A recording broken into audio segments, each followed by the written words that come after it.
This podcast is recorded on the traditional lands of the Kulin Nation. We acknowledge the traditional custodians of the land and pay our respects to their elders, past, present and emerging. We extend that respect to all Aboriginal and Torres Strait Islander peoples listening today. Hello and welcome to Give and Toke Cannabis Conversations, the show that aims to elevate the conversation about cannabis to a higher level. I'm your host Paul, and today we welcome Josip Zirdum.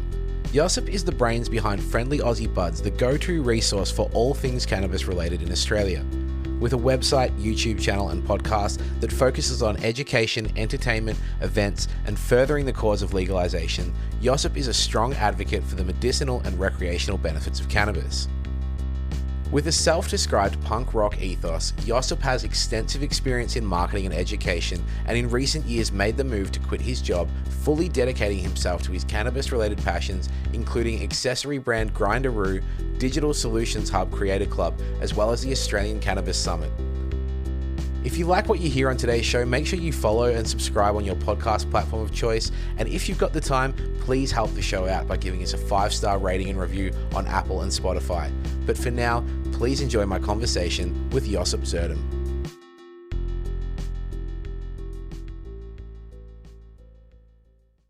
Josip, welcome to the show. Hello. It's really good to have you on here, man. It's been nice to have a chat to you in the lead up to this conversation. I feel that we have many shared interests, many things in common within cannabis and outside. So it's great to have you on. I appreciate it. I don't often go on other people's podcasts, so it's a bit of a rarity. I'm like, finally. I probably should have put myself out there a little more, but it's also like, man, I'm busy. I'm so busy. Every time I read about promoting my podcast, they keep being like, go on other podcasts. But I'm like, I'm so busy hosting one. Podcast. I'd rather bring people on to tell their stories as well. I'm not sure anyone cares about mine. So yeah, it's great to have you on the other side, man. I appreciate it. You've been pumping casts. Like I saw you pop up and I was like, oh yeah, let's hope he gets past 5 episodes. It's because you see people come and go, and you're like, who's going to stick around? You never know. And I remember when I started the podcast, it was like, I think I read, it's like, if you make it past episode 13, you're 90% likely to be on that upper echelon of podcasts. And I was like, 13 episodes. Okay. Yeah. And man, getting to 13 is actually pretty hard. Definitely. Well, this is number 30, and I've definitely felt probably the last 10 have been harder than the first 20 were. Season 1 was 20 episodes. This season's only 10, and I'm taking a break. So I'm committed to sticking to it, but it definitely is a slog. Yeah, it's a big work, but you're lucky you're doing them via Zoom, so it's a little less how would I put it? Cool, we've got a calendar. We don't have to wait for people's timings. Everyone can just rock up when it needs to. I do a hybrid. I do Zoom sometimes, and then I do in person. I've got my mics and gear here, and I love the in-person ones, especially with the smoke, because I don't know how to put it. You really bounce off each other. You get that energy, and it feels, I try to make it feel like you're hanging out with friends. That's always been my goal. So I really prefer the in-persons. I got a little off doing the Zooms. I appreciated them, but when I do the in-person, I'm like, this is good. But the effort to do the in-person is so much. It's so much. So I see that you were a school teacher once upon a time. I am currently still a school teacher. So please tell me, how quickly did you see the light and know to run for the hills? It's not so much that I always saw something. It's more that I got kicked over the hill. I am I like to use the word I'm a degenerate. I take proudness in my degeneracy, but honestly, I became a teacher more by I call it almost default, right? When I was in high school, I used to actually teach my business class. I only really thrived in 2 subjects, business and IT. I was also pretty good at math. But I got a little shafted with math in high school where they put me in the remedial class because of my behavior in grade 10. I was undiagnosed ADHD, absolutely. But I wasn't the hyperactivity, right? I wasn't up and around and darting and that. I was just always talking, always off topic, never on task. You look at my report cards, Josip is really engaged, but never on task. It would be great if he didn't talk to his friends and and was on task. Story of my fucking life. But so I was teaching my business class. I don't know, because I was doing like I was building websites when I was in grade 11 and 12 for myself. I like created proxies so kids could get around filters. I created forums and chat rooms. I had a chat room so we could discuss our exam answers during our IT class. I was like a hacker kind of kid, right? It's how I found my value in the world. Oh, this is stuff I know how to do. People will like appreciate it. So my business teacher took like a big earnest on that. Mr. Greg, fucking shout out. He's actually down in Melbourne now and runs a e-scooter business, which is pretty cool. He got out of teaching and smart man. Yeah, he actually inspired me, I reckon, quite a bit in school to like do the business thing. He had like a early brand called like Cheeky Bud selling like wooden headphone accessories and bamboo keyboards and stuff. And I don't think it ever did too well, but I saw him doing something outside being a teacher. And he let me teach the class and I did all that. And he's like, maybe you should consider doing teaching like when you go to uni. And I was like, oh, ha, ha, ha, ha, ha. But that thought kind of like lingered in the head, right? And then I did an IT degree. And actually, I did a TAFE degree first in web development, like a diploma, and that gave me a year's credit to go to uni, which was actually sick. It saved money, and I actually rate my TAFE degree over my uni degree in terms of what I learned, like what I do, what I do now in the marketing agency. It's pretty much everything I learned in my TAFE course, like, but well more refined. But so I did uni after that TAFE course, and I did IT, and I studied informatics, which was the elective where it had every single subject from all the other electives, and you got to pick. And I mostly focused around web stuff. I've always been a web guy. Like I liked websites, I liked HTML, JavaScript, understanding that side. Like that was always me. And I just didn't have that, like, I'm obsessed with code or databases or something. Like, there wasn't really like a burning passion. I loved coding, but it's more like I loved it because I was kind of like, I felt like I was supposed to. It's tricky because, like, I was always like the nerd kid. Like, I played World of Warcraft, you know, like I was okay at code, but I was never like that good. It's that I could just figure it out. And my dad is an electronic engineer, so I've got like programming DNA in a sense. So I did that and I graduated and I failed discrete mathematics twice. I wonder why, you know, like, so I graduated and I couldn't find a fucking job and it was just a struggle. Like I just didn't really, I don't know.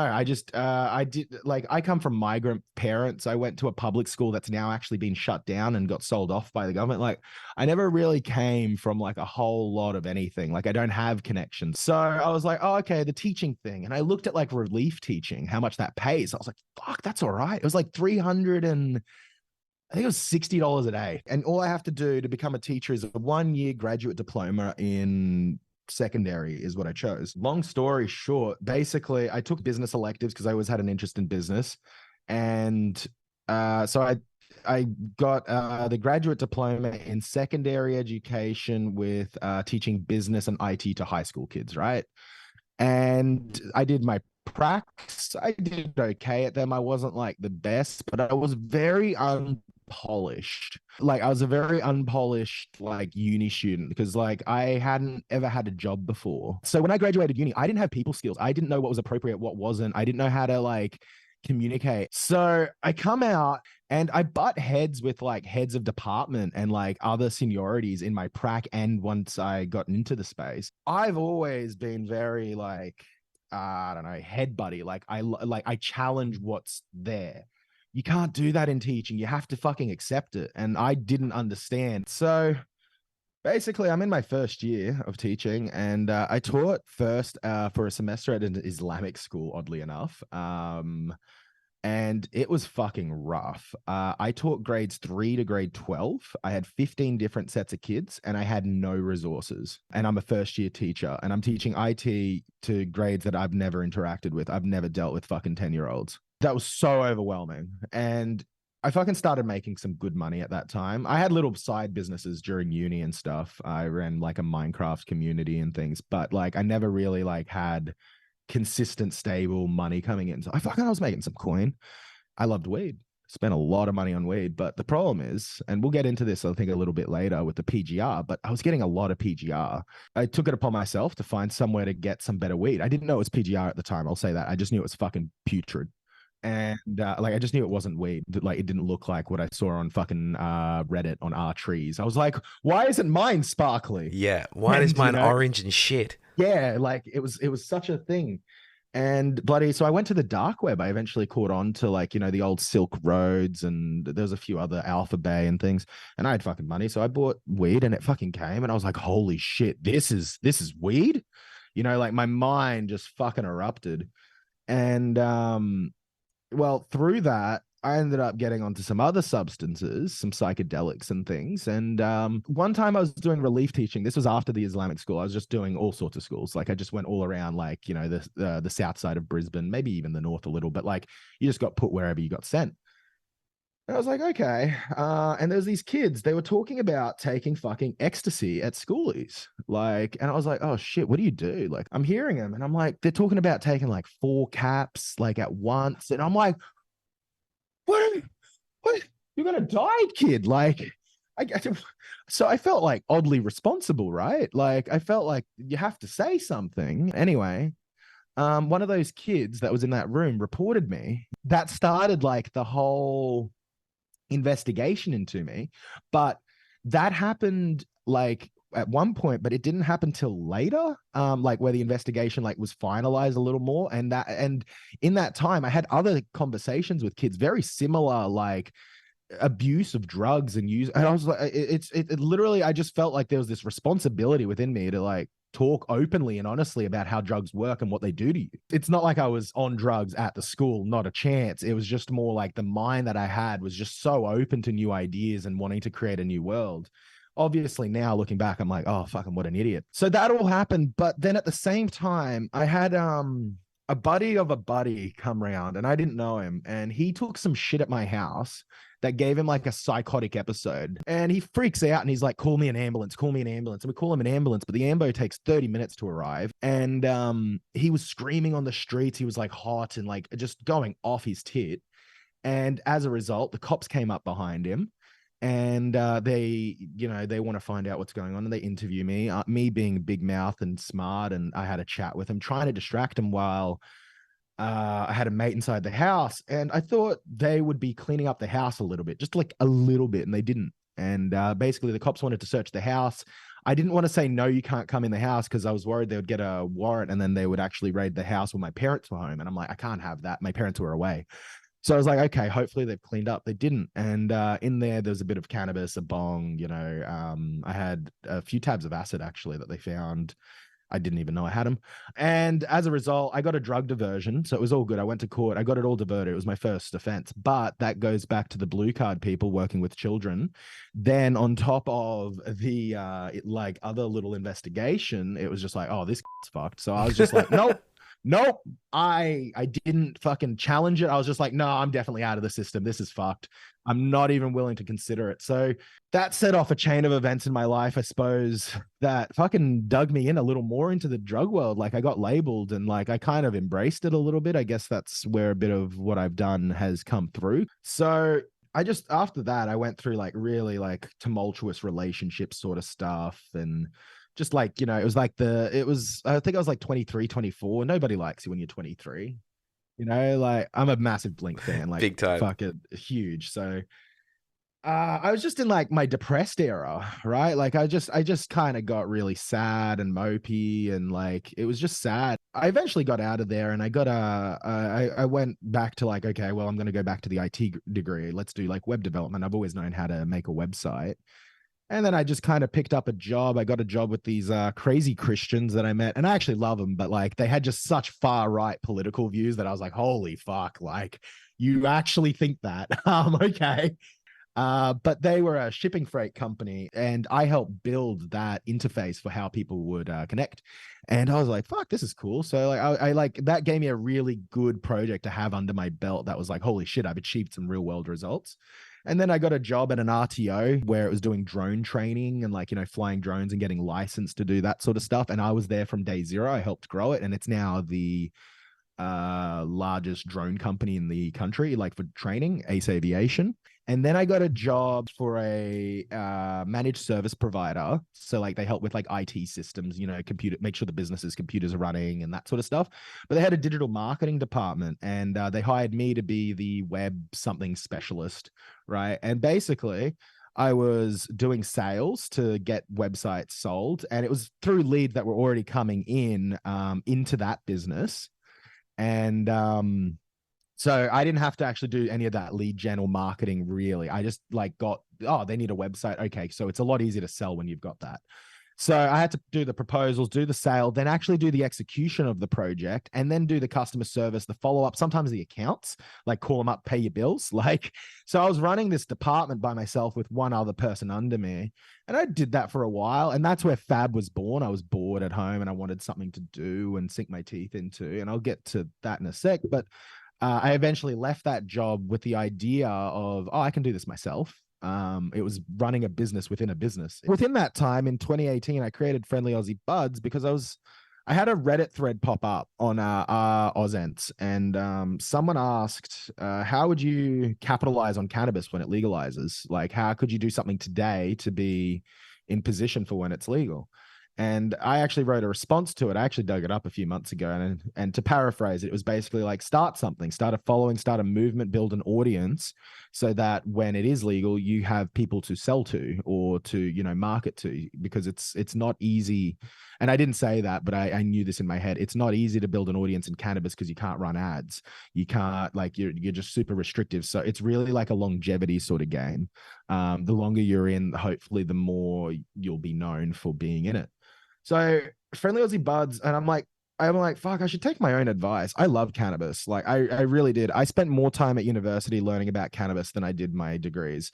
Like I was using my library pass, like, you know, how you get access to journal articles and research papers. I was just typing in the word cannabis and I read everything. Like, I mean, everything, because I grew up with ethnic parents. Drugs are bad. Cannabis is bad. Like everything is bad. Everything will kill you. Don't do it. Just be a fucking pure human being. So I had to justify cannabis to myself really well. So that's why I was doing all the papers. And all I realized was like, why is this illegal? Like, I was like, this seems like it helps a lot of people. And, you know, you just get into that mindset. You're like, holy fuck, that's all broken. So cannabis is something I actually knew so much about. I watched every documentary, every YouTube video. I probably put 10,000 hours into growing cannabis before I even saw a plant in real life. Like, you know, like I just got fucking obsessed. And I think a lot of people who get into cannabis around that 20s part do. We just go like, it's just like, what is this? How is this? Like, why don't I know about this? You know, there's the culture. Something pulled me in, right? And I never really acknowledged that much. I was just like, I love weed. I just think it's cool. And so I was like, okay, I want to do something in the cannabis space. And I was on Facebook and I saw Safe, Stoned as Fuck Every Day. Have you seen that? It's an old brand.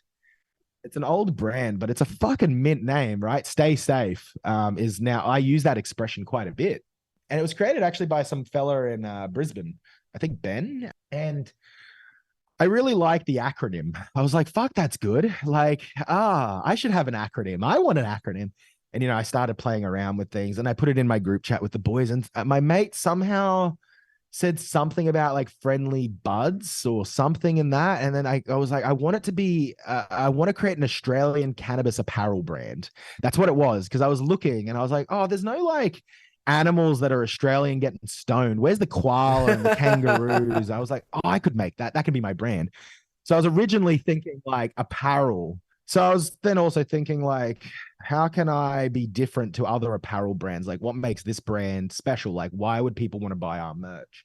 And I was like, well, because we're going to put out some sick information. Like I can't Google shit about Australia cannabis. There's like fuck all. There was Oz Stoners, the forum, right? Then there was little posts on Grass City. There was the Ozents Reddit board, and that was about it that actually existed when I was looking. There was very, very little resources. Oh, Dopamine, actually. Dopamine was around, like the magazine. And I thought that was cool, but I noticed that it hadn't posted in like a year or two. So I'm like, okay, it's a dead project. And I kind of just said, oh man, I really want to put some articles out and like, there's some things I want to like kind of talk about. One of them was like vape recommendations. And the other one, the really big one that was the first article I knew I wanted out there, was about PGRs. So it was all about the plant growth regulators. And I only knew about them because of the Ozents Reddit board. And it was because of Heavy Days, you know, the podcast. So Heavy Days used to be quite active on Reddit on the Ozents. And then apparently we all fucked him off and he hates us, but whatever. Too much time on Reddit can do that to a man though. Yeah, of course.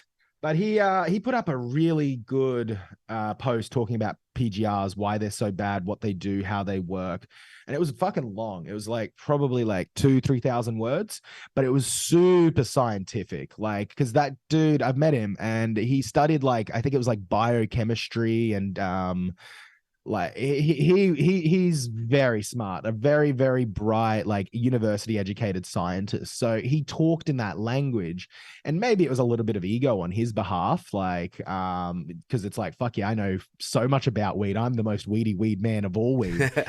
So like I get it, like it's all good, but it's like I took what I saw there and I just identified it to what I knew, and I wanted photos. He didn't use photo examples, and I was like, oh well, I've seen heaps of PGR. I took some of my own, and I saw some on Reddit, so I mixed and matched, and I grabbed some weed that looked nice and had some photos of that, so you could have some comparisons. And I created my dumbed down version of his guide, and I credited him in that. And we put that article out, and to date, it's had like, I don't know, 300,000 hits on it. And that started the fuck PGR movement like a year and a bit later. But it was really needed because like fundamentally the community didn't really know fuck all about PGRs. I know we were going to talk about this later in the show, but given that it's come up, let's talk about it now. This is something that when I spent my time in Canada, actually before I went to Canada, I wasn't aware of PGR in Australia. Every now and then you get good or bad weed, but it was what it was. I went overseas, had 2 years with a legal marketplace with some really fantastic stuff, some pretty mediocre stuff, but certainly not as bad as PGR. So for those who aren't aware, plant growth regulators, what are they and how have they become such a pervasive problem in Australian black market cannabis? First, I don't want you to call it black market anymore. Let's get rid of that term. It's bad. Call it the green market, because it shouldn't be an illicit market. It is a legitimate market because the illegality is the problem. So I really like to rephrase black market as green market. And that's no shot to you. It's just something I like to kind of spruik, because that market sustained so many people for like 100 years, so PGRs, plant growth regulators, the easiest way to kind of think of them, I think for most people, is it's like kind of like steroids. It's kind of like hormones to pump, shit into your bud to make them bigger, or at least way more, right? It's not necessarily that the buds get bigger, it's that they get heavier. And from what I understood, it causes the cells to elongate in the cannabis plant rather than split and divide. And when it elongates, that's what kind of makes them like chunkier and, denser and all of that. But while it does that, and like there's certain PGRs that exist, I can't remember exactly the names, but paclozol, like I'm terrible at names, is one of them. Paco is normally what I call it. But what it does, it also stops the synapses that lets the trichome that creates the terpenes actually express themselves. So what it does, if you know what terpenes are, and if they've been listening to your cast, I'm sure they do, but that's the smell of cannabis, right? And it suppresses that. So it shrinks the smell, but it makes the cells divide, and as a result you're losing kind of potency, but you're getting a bigger, heavier bud. So you're losing potency and you're losing flavor. Now the reason they do it, it basically just causes, I think, a quicker flowering cycle. So instead of maybe waiting 8 to 11 weeks, it could be done maybe in 5 to 6. So you've obviously just shaved like 40% off your growth time. That's actually less risk in the end because you can move the product. Like there's all of that.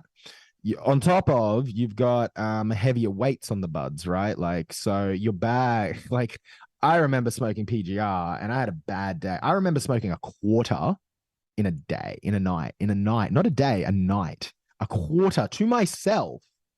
And I felt nothing. And now, oh God, like 1 to 2 grams. I'm so fucking good for a whole day. Like, my God.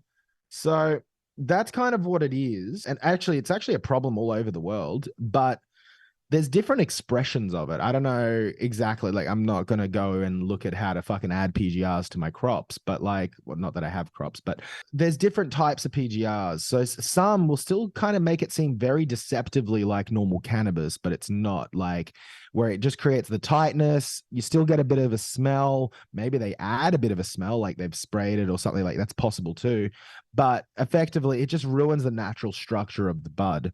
And it's a problem I hear in like Amsterdam. I've heard the cafes some have great weed, but some don't, and it's got PGRs in it because it's not a regulated market. There's no one scrutinizing what's being put in that bud, like at all, like not even any testing. Well, that's an opportunity for me to do a quick little spruik. I did do an episode a couple of months ago with an Amsterdam resident, just talking about the kind of fallacy that the marketplace is there, that, you know, really it's not kind of all it's cracked up to be. And as the rest of the world is moving on, they've kind of been stuck behind. They've been left a little behind. Yeah. They're still ahead of the majority of the world, but they're behind in the cannabis world. Big time. Yeah, well, and my experience with PGR has been really interesting because when I came back from Canada, I didn't know any better and I bought some PGR. I just had this insane headache. I felt like, you know, whatever like huffing paint would theoretically feel like. And I remember getting my microscope out and looking at the buds, and there was not a trichome in sight. You know, they're just completely shredded, not a single bulbous head there.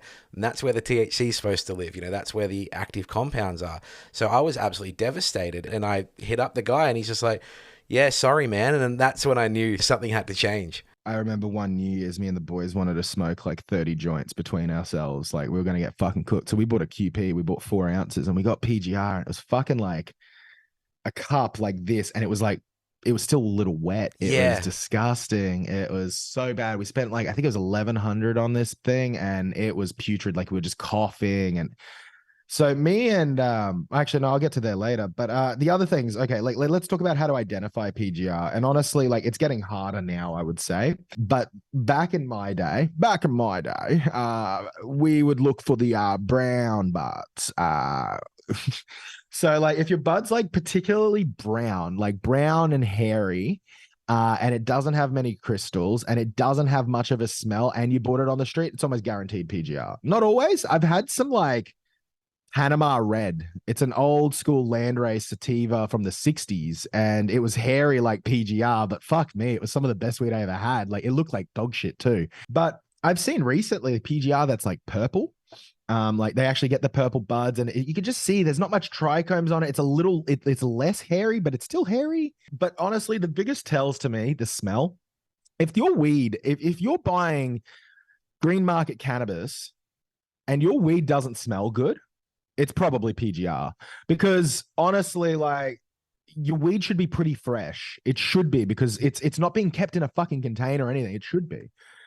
Right. So you're looking for it to be green, fresh, and not too dense, but genetics play a role in how they grow. The density can be there. Like there's very good buds that are very, very fucking dense. So density is not your biggest sign, but if it's dense and has no smell, question it, right? The effect, you'll get fuck all and you'll get a headache. It's that headband effect. And it's not the good kind of headband. Yeah, that's right. You know, like, so I don't know. That's kind of where that's how I determine it. I haven't seen PGR in fucking years. I'm on the medical space, but I get a bit of green market cannabis here and there. Someone's got like a nice bag of like a fucking 90s chem dog. I'm not saying no, like a bit of Blue Dream pops up or something. You're like, yeah, I'll take some of that. Thank you. Yeah. Like, someone's got something and you're like, oh, this is better than the medical. Like I will say this hands down. I love the medicinal market. I work in this space. I love the buds, but get fucked if you think it's nearly as good home grow, like PGRs, I think have been persistent for probably, I don't know. I think I've heard of them existing from like the 90s and 2000s. Like I've heard of that, but I think how much it kind of came into society, I would say somewhere from like that 2005, 2010 area is where it really started to go. And then it's just kind of ramped up. Now, I personally believe, me and the boys that originally helped me out with Fab, shout out to Mitch and Sam, Mitch in particular, we created the Fuck PGR movement, right? And I put these stickers in all sorts of things. Like I put them everywhere. I've probably sold given 30,000 plus stickers, maybe more.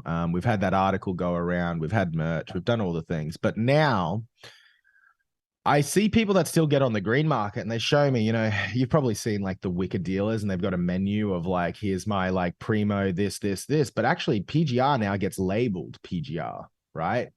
And some people actually seek out PGR. They want it. I don't know. It's probably like some sickness, like they've gotten an addiction to something. Yeah, they've grown accustomed to that fucking paint huffing experience. Yeah, like it exists. And like other cannabis is maybe too strong for them too.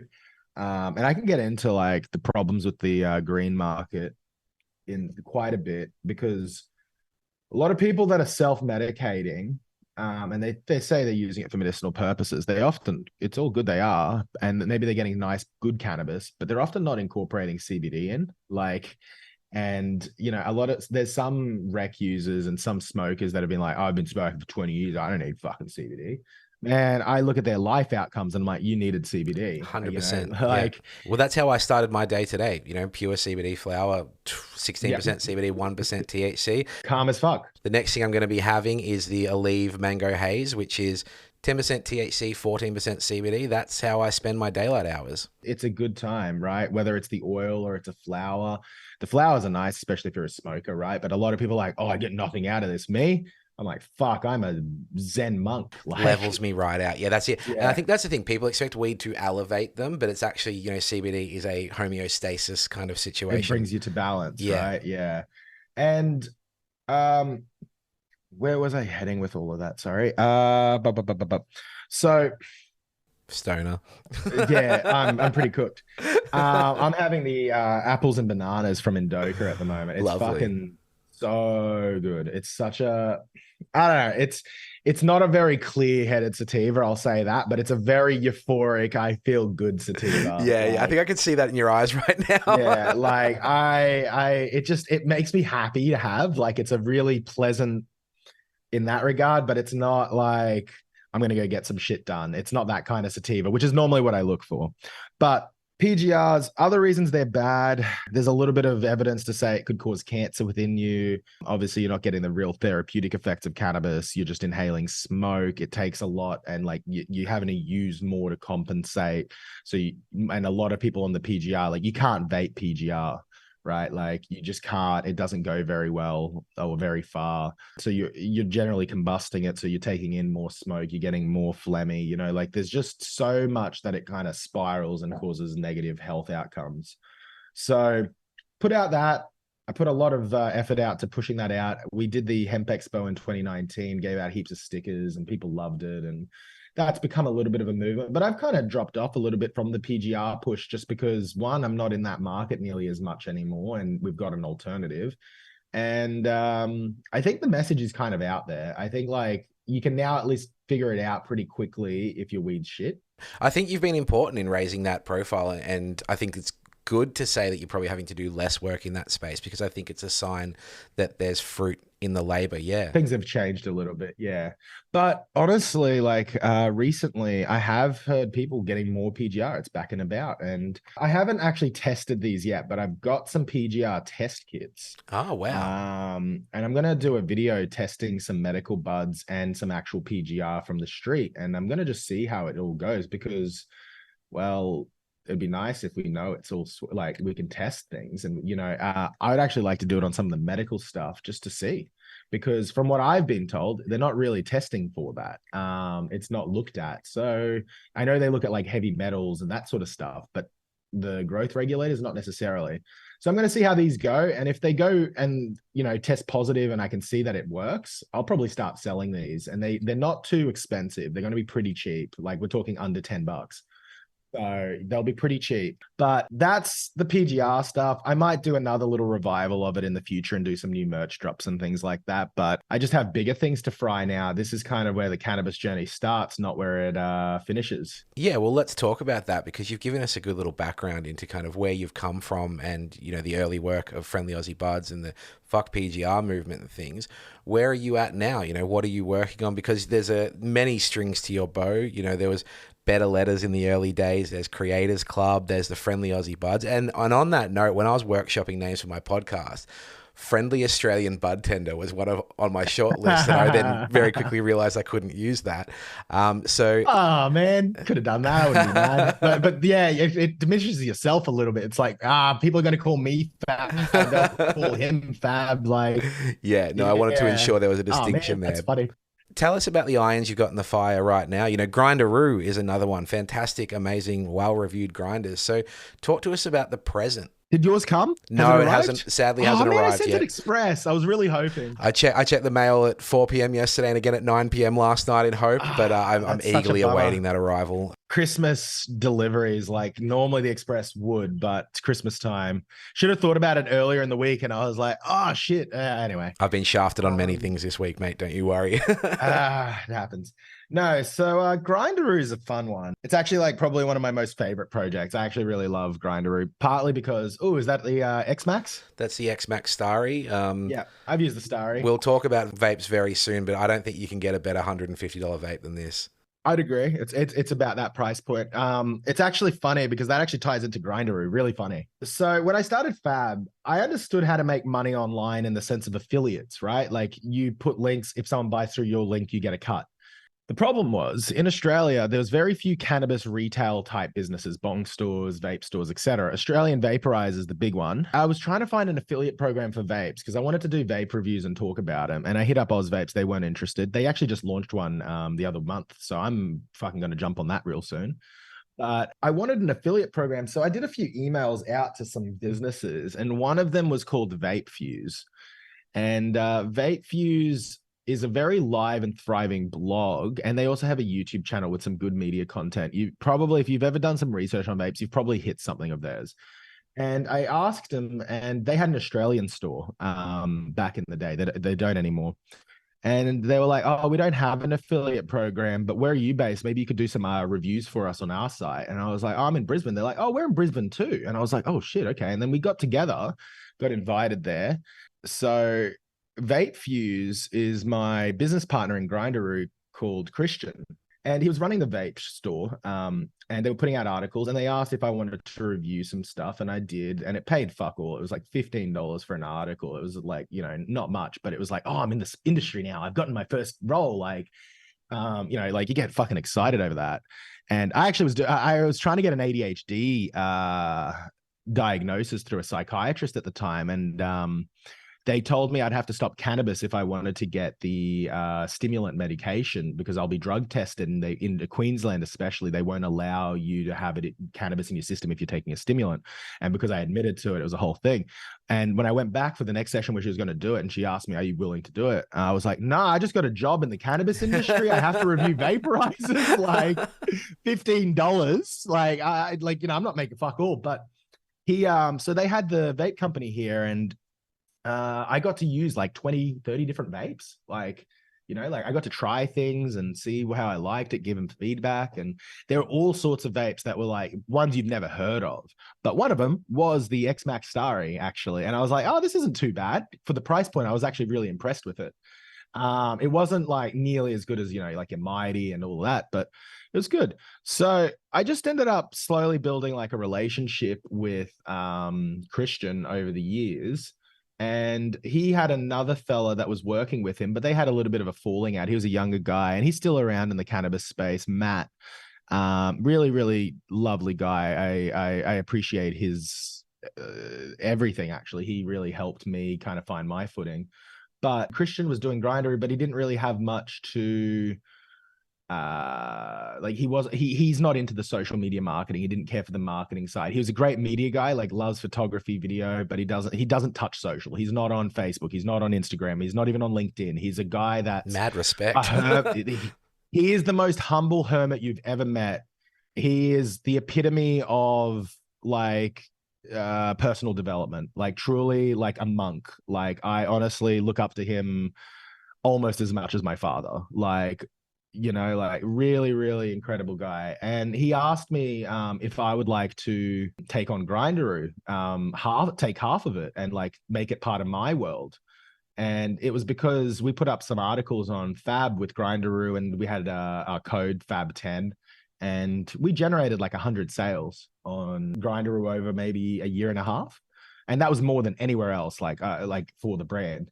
And this was like in the end of 2020, actually, like in October. And this was after I quit my job even, which is funny to look at now. But he offered it to me and I was like 50%. And all I have to do is I'm doing the mail out and doing the marketing. And I'm like, okay, I'm not going to make a whole lot of money, but fucking 50% of Grinderoo, fuck yes. Like I believe in this brand because I backed it. I really loved it. I love the product. I love the price point, like it's just, it really sat well with me. We actually had our 3-year anniversary last month for it. And we didn't realize, it was funny as I bought him a present. I actually bought him the Vestrato anvil because he loved mine. And I was like, oh, fuck, I got to get him something. He's given me so much. I got to get him something. And I didn't know why. I just felt like I needed to. And then I gave it to him and he came back from Amsterdam, gave me some gifts and we exchanged. And we're like, did you know it's been 3 years? He's like, Maria, his wife, was looking and it's like, we've worked with Josip for 3 years. And I was like, oh, true. I didn't know that. And it's like, it fit and everything was like just so aligned. And we looked and I've like 20x the company. Right on. Yeah. That's awesome. Happy 3 years, man. That's a big achievement. So that's how I got into Grinderoo, and that Vape Fuse company, he ended up actually selling that to a US company, and the Australian business dissolved because it's very hard to make money in vapes. The warranty claims, the returns, the little pieces and parts, it's actually a really, really rough space. You need scale to properly make money. And so they dropped it because they've got other things going on. They sold that, turned the site into an affiliate thing, and there's just great content that they've got. And that's how that all started. That's how I got 50% of a company. Very, very lucky and but right place, right time, putting my energy to where I thought it was right. And it really aligned. And that's fucking set me up for a lot of things from there. And I guess from there, I quit my job at the end of 2019 after the Hemp Expo. In Brisbane, I was really motivated. I'm like, I think I can do some stuff in this space. And I had like some fucking money saved. I had like 40 grand saved. Probably should have bought a house looking back now. I'm a millennial that doesn't own his house, right? And I'm a business guy and it's like, it sits heavy on you. It's dead money. But you've got to make those sacrifices. I took 30 grand over to Canada so I didn't have to be a slave to my job while I was there. So you come home and you're like, shit, that, goddamn, I was close to a house deposit there. But that's such an invaluable experience that other people haven't had. We'll end up with a house down the track. We needed to learn about. I'm going to end up with a few. Yeah, right on. My plan, I don't know, like this is the hope. One of my like big dreams. I've talked about it with my partner. Like we joke about it. The plan for Grinderoo is to make it a global brand, really scale it up, make it very, very large, and then sell the company. And from that is how I plan to buy my house. I really want to buy a house. I want to be known as the guy who bought his house through grinders. Like, fuck yeah. But no, so like, there's a bit of a build to sell thing. And that's not to diminish like how much I love this brand. Like, let me tell you how much I fucking love this brand. I've got Grinderoo tattooed on me. When I did my first $100,000 month, I got it tattooed. I was just like, it's time. I got to commemorate that somehow. And so like, I love this brand. I'm very, very, very dedicated to it. So the reason that all came up, I quit my job at the end of 2019. So I left to start a digital agency, a marketing agency, which I called Creator Club. The reason I did that was because I was just kind of, I don't know. I was just like, I'm already doing this. Why can't I make more money? And I had a little team that was built around Fab and I felt like, fuck yeah, I could be a leader. I know what I'm doing. I had a writer. I had someone that could do video. I'm the web guy. I can hire web people. Like I know how to put shit together. So I was like, okay, I'll do that. And I poached one client from my old workplace that I was signing onto a marketing proposal. And I poached him for, I think the contract was like 21 grand. And I was like, holy fuck, I've just got 21 grand. They're going to pay me. Fuck all money, really. Like, I didn't know it's like fucking hell. So I left, I did that. And I had a few other little hustles that were generating a little bit of revenue, like I had money coming in from a few places and I had my cash flow. And then I moved out during COVID in June into the house I'm in now with my partner. And that was my first time actually moving out of home. I lived in a granny flat under my parents for like, I don't know, 10 years. Well, I mean, my entire life till I was like 27, I think. Look, as someone who's been paying rent since age 17, I totally have no problem I've been with paying that. rent. I've been paying rent. Don't get me wrong. I've been paying rent to my parents since I was fucking 16 even. But it's a WOG household. Like you do that and like, to be honest, till I was like 22, my dad had all my money and he'd just give me like pocket money, like till I was 22. Like, well, you did tell me about, those early years. So it's probably a good idea. Thanks, Dad. yeah. The only times I had my own money was when I generated it online doing things. I used to run like piracy websites, Minecraft servers. I used to have a Minecraft community. Like I have all sorts of very odd things. Oh, and actually, now that I'm remembering, I'm also launching Better Letters as I left that job. I thought that was going to make me a lot of money. And Better Letters, just quickly, it was basically I created a platform where you could send a physical letter through the internet, but I made it like a petition-y lobby sort of thing with government. So I had all of the federal House and Senate members' office addresses where you send their mail, and you could put like 20 and have a drafted thing. So dear first name, last name, you could use their party. You had like, placeholders, and it would send a physical letter because I hooked it to a company called ClickSend, I think, and they're actually based in, I think, Perth, and the government uses them. Like the government to send out their letters uses their service, which is funny. Uno right? Reverse carded them on that. Yeah, I was like, no way is this illegal. Like, no way.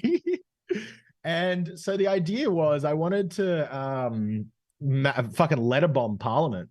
I was like, what if we sent 1 million letters saying fucking legalize it? Like that has to mean something, right? Because like that's 1 million voices. Like to me, my whole thought process was change.org petitions are rubbish because the number 1, 1,000 or 1 million are exactly the same. It's just a fucking variable.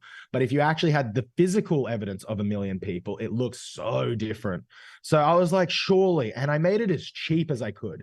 So it cost me like $1.13 to send the letter with 1 page. And then I was thinking like 13 cents per page after. Plus I had a 30-cent PayPal fee for the person that does it and like, other little bits. So I made it at like $2.50, right? To send the letter. And to send a letter, if you don't know, at the moment it costs $1.20. Back then it was $1. And I created a few campaigns to start with. We were talking about data encryption laws, the cannabis, and we had templates written up in like 3 different styles, like academic, personal, and like a bit of a mix, and then write your own. And I marketed it a little bit, but I didn't know fuck all about marketing. I didn't know about the consistency needed. I'm not a marketing guy. I was a tech guy at this time. And I put it out, but my plan was there was the Medical Cannabis Users Association, the MCUA. You might know Gail Hester and Deb Lynch. Those 2 ladies pioneered a lot of the medical cannabis in this country in terms of access and availability to sick kids and people through this group, and just through their networks. And they had like 40,000 members in there. And I was like, holy shit, these are the people that will just do this. Like it's right here. These people will fucking do it. I'm helping. Yeah. Nah, you're trying to make money off us. You're trying to take cannabis and make profits. And I'm like, I'm charging $2.50. I make 30 to 60 cents a letter, bro. Like that's the bad part of the cannabis community for me. It's when the conspiracy theories are at the wrong level. It's just like someone who's in the mid-level, like trying to help. Like, yeah, you're going to make some money off it because so you should. I put $5,000 fucking dollars of my own money into this. Yeah, but like they're mad at the wrong people. It's just like go to the top. Be mad at the fat cats, not the guy who's like, hey, I'm trying to help you guys here. Have a movement, have a cause. Yeah. So there's some real complacency in the quote unquote cannabis community when it comes to actually putting their money where their mouth is. In Australia, I don't know what it is. Here, I think everyone's a little scared. Yep. Maybe it's too hot and we're all fucking lazy. I don't know, but it's certainly up in Queensland. It's a bit warmer up there. Yeah, maybe it's too wet down here and too hot up there for us to do anything about it. Political motivation in Australia. Everyone fucking talks politics, but no one does shit. 100%. Yeah. 100%. And I think it's a little bit of the prisoner dilemma here. Like, we've taken on that like prisoner mentality. We're all ex-convicts. Like that's what the descendants of Australia. So there's always been this like class structure that's existed here. The upper, white privilege that exists, you're private school educated and very well networked. And then you have the other people under there. And the culture that got created was the tall poppy syndrome, pull people down if anyone's striving, right? It's crazy. Yeah. I guess that's probably a part of it and all of that. And anyway, it discouraged me a lot, to be honest. Like it really, really did. Cause I really thought that was going to be my like little fucking ticket to holy shit, I'm going to make a fucking impact. Like I'm trying here, guys. Like I put $5,000 of my own fucking money in. I put hours and hours. I was building that while running Fab, working full time. And I eventually went down to part time, but I was doing that. I was like up at 8, like I've never, that was my most productive period of my life, hands down. I woke up at like 7 a.m., got to work, came home from work, ate something. I went to work. I grinded on the Better Letters project, a bit of fab where I had it, went to bed at like 11 to 12, did it again every fucking day. I did that shit for months and months. Like I stressed myself so fucking hard doing it and I got nothing out of it. I think we sent like 120 letters, 120. And I think I sent 20 of those. The little test run at the start. There was a counter. There was a counter to say how many letters were sent. And you also had a counter of how many were sent to each individual fucking politician. So my whole thought process was, if we send 1 million and 1,000 end up in fucking ScoMo's fucking bank, the media can literally go, ScoMo, why haven't you made a public announcement when 1,000 people have reached out to you personally about this? I just thought it made sense, but also I didn't know how to communicate marketing. I didn't try too much marketing. It's actually where I had a really big gap and I just lost a little bit of interest. I still wanted to do it. I still want to do it. I still do. I think it's good. Through that, like, obviously that's where I learned, okay, I don't know fuck all about marketing. I started reading books. I started learning. I started following Gary Vee. Fucking, I love Gary Vee, but my God, when you get in the Gary Vee mindset earlier days where he's like, hustle, grind, like it works. And I still do it. Like, it's not to say I don't, but like, it really like messes up your equilibrium. But at the time I kind of had the energy for it too. Like, yeah, it's not a sustainable model, but if you're young enough and enthusiastic, you can just do it. Your body can handle it. Now, fuck, it's rough. It's really rough. But so that all started, and then I created Creator Club. And Creator Club was a marketing agency, digital agency, whatever you want to kind of call it. So what I really focused on was more like websites. That's what I knew. And I like started learning how to build, like I knew how to build websites, but it's how I started learning how to build better brands, how to identify visions and missions, and you know, how do you build direction, and how do you create systems that help market and like integrate everything you can. So like, when someone leaves you a message on the website, what's the thing, like contacts you, do you have something automatically go to them? What's said to them? I learned a lot through there. And like that first client was like a financial firm that I had. And then I had a fruit shop I worked with. I had all sorts of things. And that's when Grinderoo came in. So Grinderoo effectively just became a client. That's how I kind of treated it. And the reason I created Creator Club was kind of very selfish. And it was one, I wanted to service people, because I feel like a lot of people get really shafted on websites and that sort of stuff. Like people often, I don't want to get into it too specifically actually, but like I just felt like a lot of marketing agencies and digital website providers just shaft people in so many ways, little undercutted things. And I'm like, I do everything from such a sense of honesty. I really cannot express how like I can't like do the wrong thing.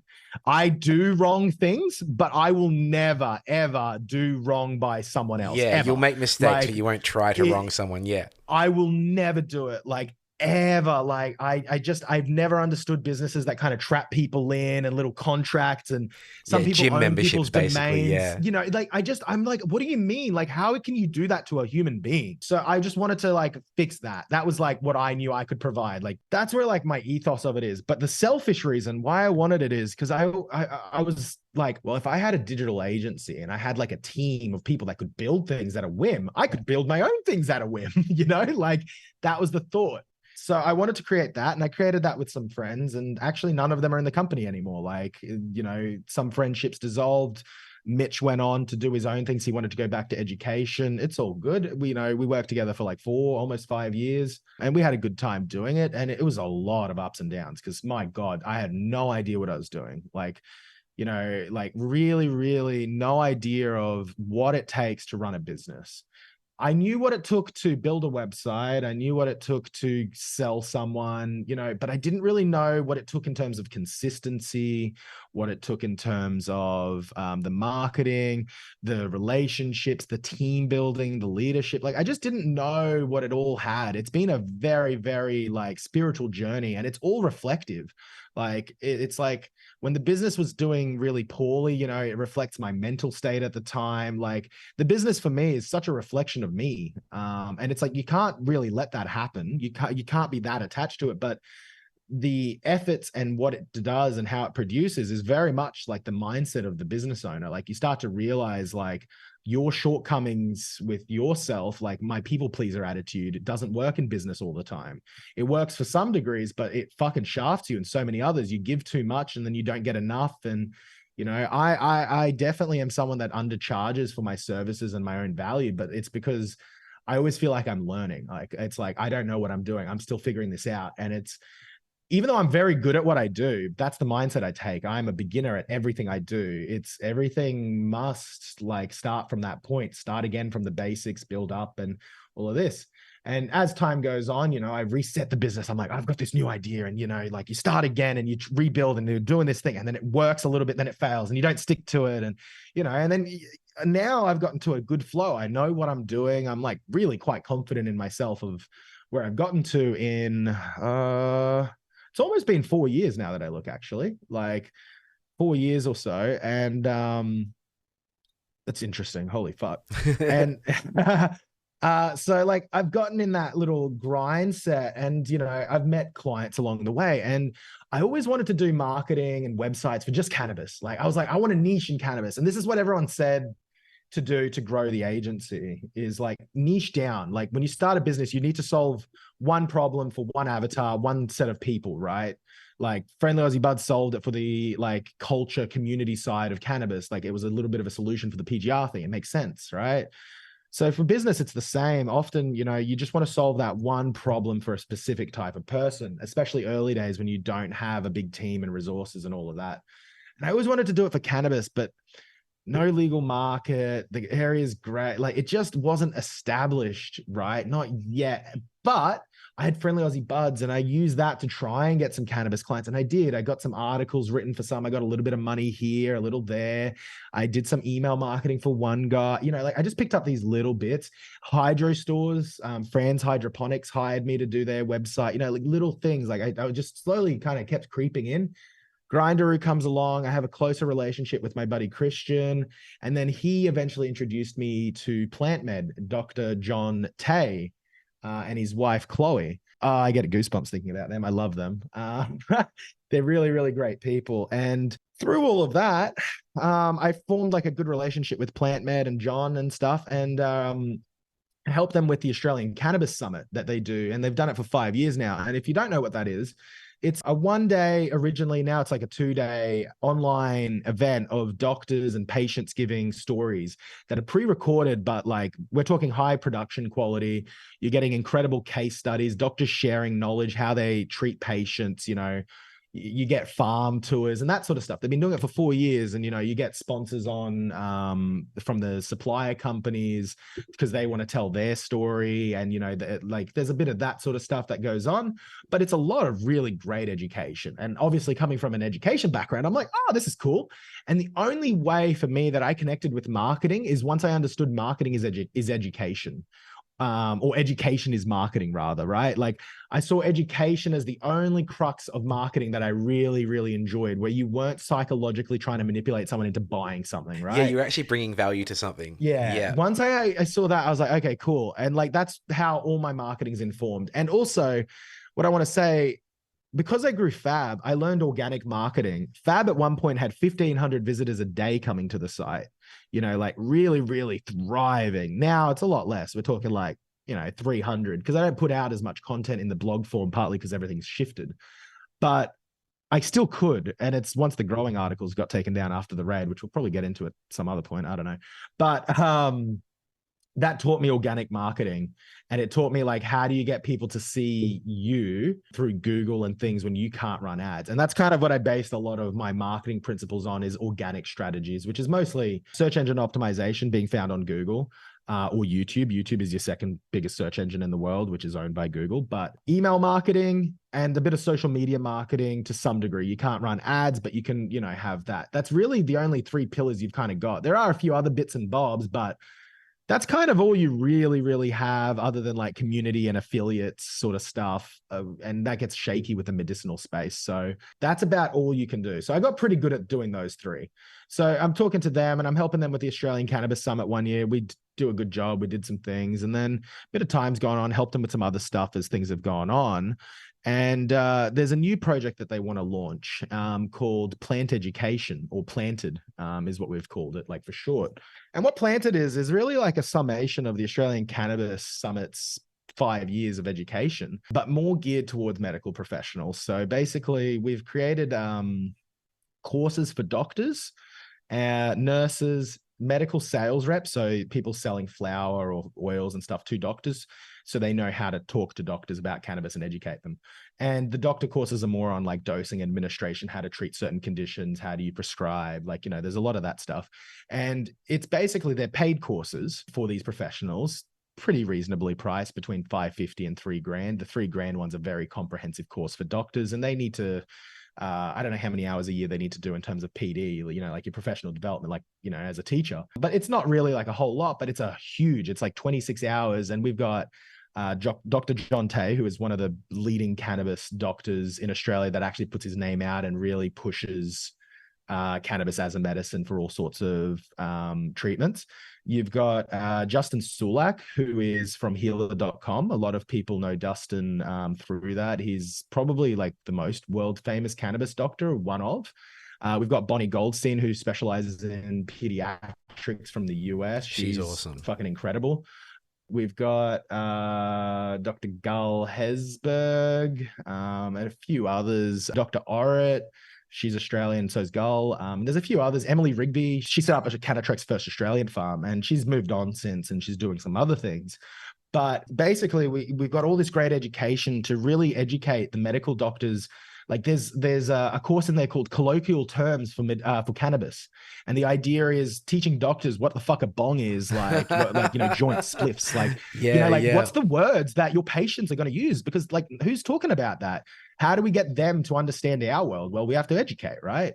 So I got asked to be a part of that project, and we created a platform for them. And what we did, we took all of the previous Australian Cannabis Summit years, and we took all of those videos and we turned it into free mini courses. So if you're wanting to go learn about cannabis and anxiety and stuff, go on planeducation.net.au, and you'll just have heaps and heaps of hours of content to learn about cannabis through Australian doctors. Like they talk about, some of the brands that exist in the space and how they dose and how they treat, sorry, I should say, not dose. I don't think dosing's in the summit videos, but it's by and large like a really strong education platform that we're looking to build out. And there's a few other people that are doing the same things. Ours are maybe a little more comprehensive and a little more full in terms of like, we have a lot of fucking content, and that's something I'm looking to push a lot more in the new year. We launched it just at the end of October because we did the 5th Cannabis Summit. And the idea is we might not be running the Cannabis Summit as it's run in previous years. The focus will be more here. It's a lot of work to get these events to happen, to go record those videos. Like the team literally went all around Australia to these farms and places to do case studies, like a huge job. And that no one got paid for that. Like people don't understand, like John and stuff, like they do that out of love and passion, like there is obviously like the authority building for them. Like they want to be regarded as like, I'm top doc, of course, but it's done out of love and passion. And like, that's where I really get on with John and Chloe. Chloe's been in cannabis since she was a child, like, and she's not a doctor by any means, but she's known cannabis her whole life. When she stopped smoking cannabis, when she left home, her back started playing up and all of this. And she's like, oh, I didn't know that was treating that, like. Yeah. I mean, that's the kind of interesting thing about the whole adult use market, is that there's a therapeutic sense for almost every cannabis user anyway. Yeah. So that's kind of where I've ended up. So now I basically do, like, I use the Creator Club to kind of feed all of these things, because I have a team of about 8. And slowly growing and adding, removing, it's hard. Overseas workers, some are here, some are local. So, we deploy things for clients, but I don't push to get too many new clients. Now I'm more focused on finding the people I really want to work with and grow, rather than anyone and everyone. And then, as a result, I kind of treat Grinderoo and Friendly Aussie Buds and even Plan Education to some degree as clients. So it kind of like the team helps push their stuff along, and we market it out and everything grows. It's fucking hard managing so many fucking projects. I basically wear like 20 hats. I was talking about that last night, but I'm always concerned for myself of like, is my focus spread a little too thin? But the thing I remind myself, I've actually got really great focus. I've niched down on cannabis. I've got my fingers from the recreational patient side all the way to the doctor and pharmacist side. Like I'm talking on behalf of patients, on behalf of doctors. There's very few people, I think, in this industry that have the opportunity that I do. I see it from both ends. I know the problems clinics have with patients. I know how aggressive and fucking rude patients are. Like my partner runs a clinic, actually. I should even mention that. My partner runs Natura clinics. So like my life is just cannabis, right? Like all I do is weed. And I even work with normie businesses, and that's what I refer to them as. We also work with normies. You're all good as long as you like us cannabis folk. That's it. The thing that I kind of have realized is like the reason I like working with cannabis business owners, everyone's a little less stressed. Everyone's kind of chilling and just a little more like, yeah, things get done when they get done. And it really works for me because I'm someone that I work incredibly hard. Like I really, really do. I put a lot of time in, but I'm terrible at time management. The idea of how long something takes to complete in my head is 3 times less than what it actually does. So you're one of those guys who says you're 20 minutes away and turns up 3 hours later? Yeah, I'm not that bad, but when I tell people I'm going to see them or whatever, I don't give them a time. I give them a time range. Yeah. I'll be there between 8 and 9. Oh, right? That's a pretty good range. That's better than the average tradie. So that's not bad. Yeah, I give ranges because that's my strategy. I'm very ADHD. I'm very aware of it. But the thing that I kind of make promise on in terms of my reputation is I get it done. I'll do the thing. It will always be done. I always deliver what I say I will do. Even if it's a struggle and it makes me fucking cry and pull my hair out, I will fucking get that fucking thing done. It must happen. I have a very like obsessive compulsive, like I have to please someone because I've agreed to what I said I would do for them. If I don't, my entire self-worth is gone. That's a funny point. My boss recently asked me or said to me like, oh, you're a perfectionist, aren't you? And mine's more, I don't want to waste people's time. So it's not that I'm a perfectionist. It's that if other people are involved in the outcome of the project I'm working on, it needs to be worth their time. They need to see that I've put effort in and that they've got not much to worry about because I cared about the details. So yeah, I'm certainly not OCD by any stretch, but I just care about people not having to waste their time. Yeah, that's pretty much it. There's the other end as well of like perfectionism is something that you learn when you do business that you kind of got to drop. You have to. Perfectionism it stops everything in its tracks. Perfectionism is just an excuse for not doing more. Like, you know, like there has to be a point where you let go of things, you know, like I used to get critical on like a video. It's like every little detail. When you're starting on this like entrepreneurial journey, for anyone that ever considers it, even yourself or whatever you choose to do, I think one of the things that I learned is like, you kind of think things matter so much more than they actually do. Like, you know, your logo, my branding, my business card, my like none of that matters. The thing that I've learned with like brand growth more than anything is it's like the brand is nothing until it's something. Try things and fail fucking fast, you know, like that's it, fail fast, fail often, and, you know, just keep going because quantity is so much more important than quality. For a lot of things, because you'll get better quality with quantity, like by default, right? Last month I did a swimming challenge where I got stoned every day and went swimming. And I was meant to do 25 Ks for the month. I got to 20 and a half. I had a few little health things that kind of stopped me getting there and a few swims that got cut short. I don't want to give myself too many excuses, but I also aim really fucking high. I actually like, I thrive to fail. Like, you know, like I just have, like if I succeed, it's going to be like, oh, that sucks. That was too easy. You know, like what was the point of that? And I did that. And like, I've gotten quite a lot more into health and fitness this year. I've dropped like almost 50 kilos this year. Oh, wow. Huge fucking transformation. Mindset's new and different and everything. Like amazing, man. Congratulations. That's fantastic. But what the swimming taught me, a good swim is like a K and a half. That's a big swim for me. Like when you do a K and a half, you'll fucking feel it. But what I realized while I was swimming baked, and it took me, I hated exercise as a kid. And I think it's because of the ADHD. I couldn't actually get into my body and outside my head. Too many thoughts always going on. I'm worried about what I'm doing in the swimming. How am I looking? How am I performing? Is my form good? Is this good? Is that person watching me? Is this, like so many things. Have the vape now, fucking clear mind, fucking do the thing. All I think about is like my form, what I'm doing, my breath, my stroke. And now exercise is an enjoyable experience. Until I was fucking 31 years old, exercise was not an enjoyable experience. And it's the weed that helped me get there. I could not believe it. And I can do it without the weed now too. Like I've done swims where I'm pretty sober, like, you know, hangover sober. Like, I've got CBD sober, and THC still probably in the system, but still floating around. Yeah. Morning to night, I'm vaping. Like I'm a productive stoner, but I'm very controlled in my dosage. Like I'm super not regimented. Like sometimes I binge a little more in like certain days because I'm more stressed, but This thing, 0.1 grams, the Vestrato Anvil, and it's just such a controlled dose on top of my oils. But what I learned, or what I realized more than learned, I suppose, to do great things or great distances, to do that, it's not a matter of being fitter. It's actually just a matter of time. The fitness, like how good you are at doing the thing, can make you get there quicker, 100%. But to get to that end goal, like say I wanted to swim 3Ks, there's nothing to stop me swimming 3Ks. It's just the time that it takes me to get there, right? Instead of swimming, like I do about a K, I think in like 25 minutes or something like that, 20, 25. You start to get more tired, so that adds up over time. But it's like, if I want to get to that 3Ks, I just need to be able to have 3 hours to spend there, maybe a little more like that. Like it's like, I'll get there. It's just that. So when I take that into the business journey, right? Like it doesn't take much to do great things. It just takes staying in the fucking game, right? Like you just need to keep pushing forward and you'll get to that great thing, whatever it happens to be for you. So like if you've got a vision of what you're wanting to create in your life, regardless of what it is, if you know what it is and you keep fucking putting a brick down every day, 2 bricks some days, 3 bricks other days, no bricks some days, but you keep putting them down, that house gets built eventually.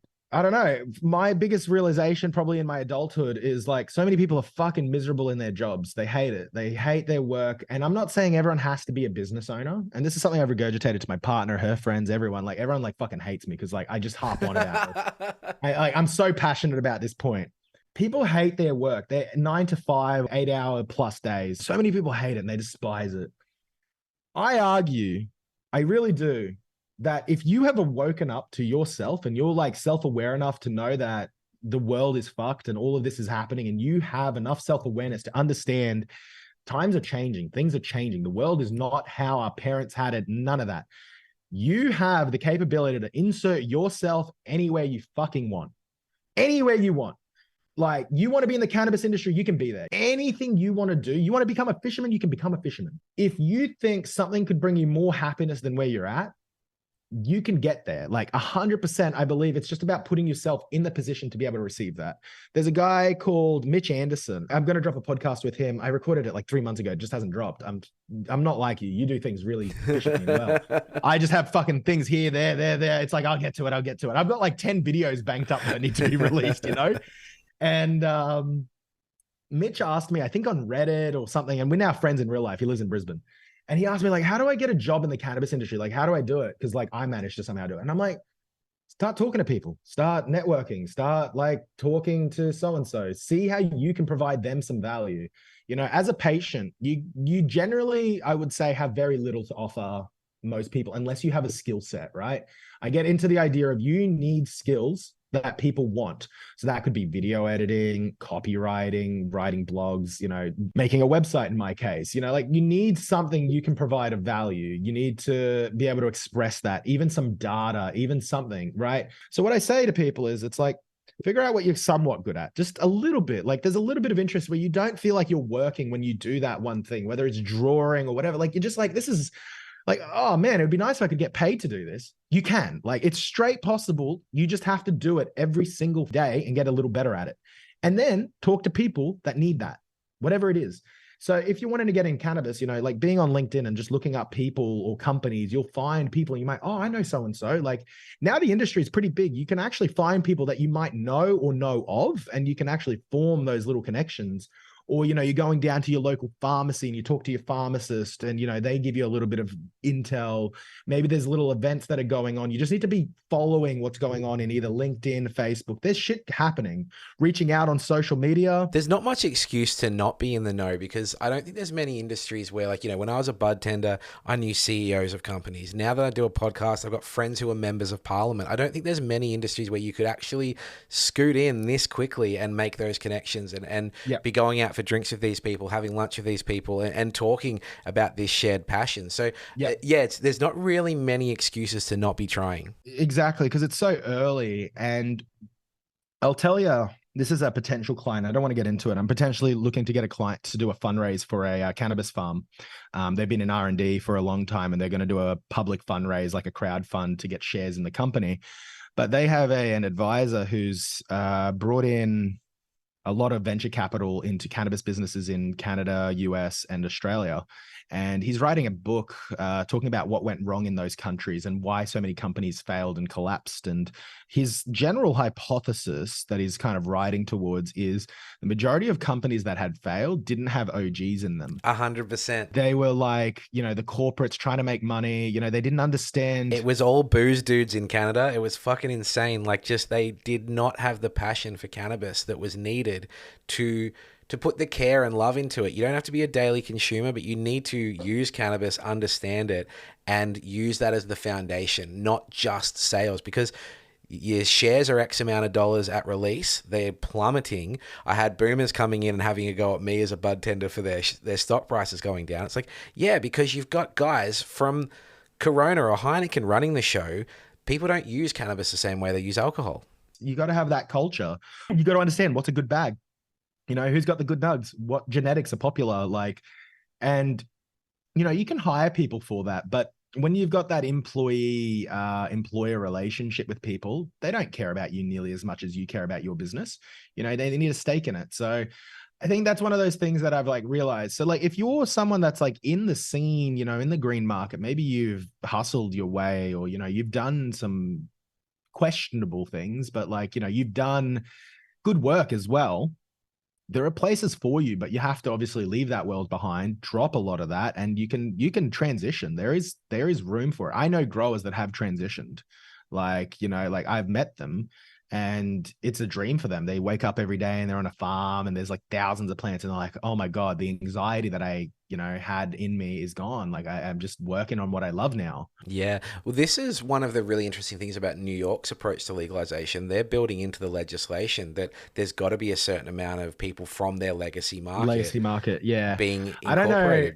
I would love that in Australia. I just don't see that in Australia. I don't think Australia really recognizes legacy. I mean, look at the voice to Parliament. Yeah. Amen to that, brother. Amen to that. Yeah, there's not really much room for voices that have been around for a while. I don't want to get too political, but fucking Australia makes me sad. Something that you briefly mentioned that I am absolutely fascinated about is this raid of your home. So I'm wondering if you can give us the kind of 101 on the raid. What's the Cliff's Notes on your experience with the Queensland Police? Oh man, it was fucking rough. So fucking, when was it? Was it 2 years ago? 2001? Yeah, I think so. 2001. I got raided at the house that I'm in now, and I don't know why specifically. The warrant actually went first to my parents' house because I never updated my address, and then it came here very quickly for Mitch, who lived with me. He was an employee and lived with me here. And the possession, I never saw the warrant for myself at my parents' house, which is a bit of a bummer, so I didn't get to see what it was for exactly. But Mitch's was just for possession, right? And they knew about the Fab website. They saw it, and they saw our growing articles. I had articles on how to grow cannabis in Australia indoors when it's legal. So it was a pretty in-depth articles. I've still got them. They're all just on draft. And basically I was told could be a federal crime, teaching people how to commit crimes. Apparently that's a felony. And I just warned by the cop, and it was a bit of a threat. And I talked to the lawyers. They were like, they wouldn't do it. It's rough, but it could. And then just having to go through the court proceedings for that would be just horrendous. The money loss, the time loss, it's just not worth the risk. So that was part of it. I know that was a reason why I had attention from them. Another one is I had a plant. So I had a plant. Maybe the neighbors smelled something, but I doubt it. I live in a very chill area. My neighbors are cool. It's all good. I had one plant, literally one plant. It was one big fucking plant, but it was one plant. I chopped it down before they came, funnily enough. I chopped it while they were banging on the door. I was trying to get it out of the house, and I was a bit too slow. So why I got raided, I don't really know. It could have been someone that was mad at me. You make enemies in the cannabis space. There's the mental health. People fucking talk shit. I actually ran for Parliament the year before in 2020 for the Queensland Parliament. We don't have an upper house, which is a bummer, but I ran for the legalized cannabis party. And I got about 4.5% of the votes, which is cool. That percentage got David and Rachel in down here in Victoria. So that's a great number. Also, I don't know if you know this, the ballots, you know how the names on the ballots, do you know how they're drawn? They pick a number out. Yeah, so I actually I got picked out as the first person. So on the top of the ballot, legalized cannabis Queensland, my name. I didn't want to vote. I wanted to pocket it and walk out and keep it. I'm like, fuck this. So I did that. So maybe there was a little bit of that. And at the time, I was starting a little bit of shit with the Queensland government actually on Fab. Like I was just talking shit on the Instagram to Anastasia Palaszczuk. She was saying how Queensland has taken expert advice on scientific measures for COVID. You know, like they're following the advice of the medical regulators and the experts and all of this. And I just kept going, why don't you take that same advice on the Productivity Commission that you paid for and they recommended to legalize cannabis? Why don't you take that expert advice over this one? What's the difference? And I just hammered that. I hammered it. And so I don't know if that drew some attention, like there's a bit of that. And then actually the year before, and it's almost a year, like, so this is actually probably where it sat. I think this is the instigator of the raid, but I don't know who did this. Someone at this is after I had moved, like a few months after I had moved, maybe 4 months, 5 months. Someone around the neighborhood put flyers in my parents' and other neighbors' letterboxes saying, local drug dealer in your street selling your kids ecstasy, acid.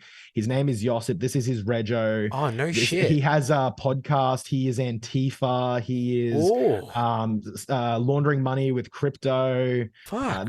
Yeah, it was a flyer that went around and it had like a picture of like needles and pills and shit on it. Oh my God. It was like a whole thing, like a smear campaign against me. I hope you kept one of those and framed it. I never got one, but I've got a photo of it. Yeah. It got posted on the suburbs community group and they blocked out, and the person who submitted it was like, what rubbish is this? This person is not this. They don't even live there.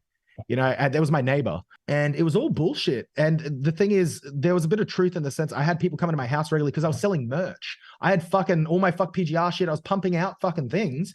So it looks pretty suspect. I get it.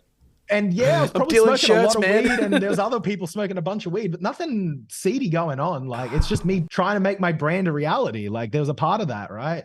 And so that happened, and nothing amounted of that at all. Like the community, I actually put a post in the community, explained everything. I'm like, I guess this is where the confusion is. Hey, look, this is what I run. This is what I do. This is what I'm about. And my neighbors, like, they've been fine neighbors. The only thing that he sucked at was playing fucking guitar horribly. And she gave me shit for it.